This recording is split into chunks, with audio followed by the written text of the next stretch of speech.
Salut les filles, bienvenue sur Aromalis et pour cet nouvel épisode de Cosméto Mathématiques. On fait nouveau une conversion pour cet nouvel épisode. Cette fois, on va essayer de convertir des millilitres en grammes parce que c'est vrai que certaines recettes, parfois, sont données simplement en millilitres. Et si on n'a qu'une balance, on ne va pas pouvoir les faire, donc il faut pouvoir les convertir en grammes. Et ça, selon la nature de l'ingrédient. Donc on va voir ça ensemble, vous allez voir, c'est très facile encore une fois. Allez, c'est parti, on y va. Ce qu'il faut avant tout comprendre, c'est que chaque ingrédient est différent. En effet, ils n'ont pas tous la même densité. La densité, qu'est-ce que c'est?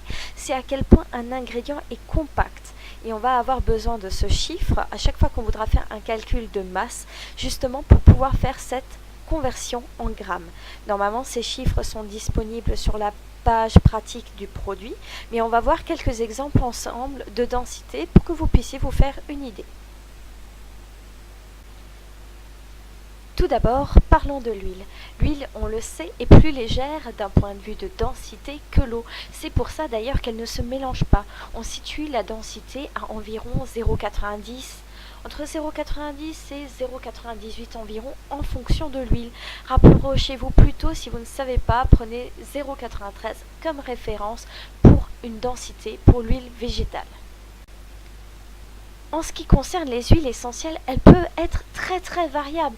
En effet, on peut très bien être tout à fait en dessous de 1 avec une densité à 0,88 par exemple et au-dessus aussi avec environ 1,080. Donc l'huile essentielle, il faut vraiment se renseigner parce qu'on peut avoir des grandes différences de densité d'une huile essentielle à une autre.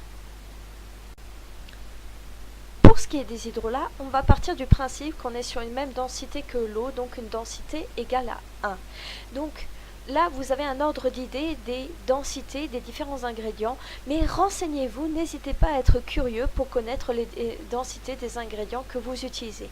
Maintenant que nous avons les densités de ces différents ingrédients, nous allons enfin voir le calcul pour passer de millilitres en grammes. C'est parti.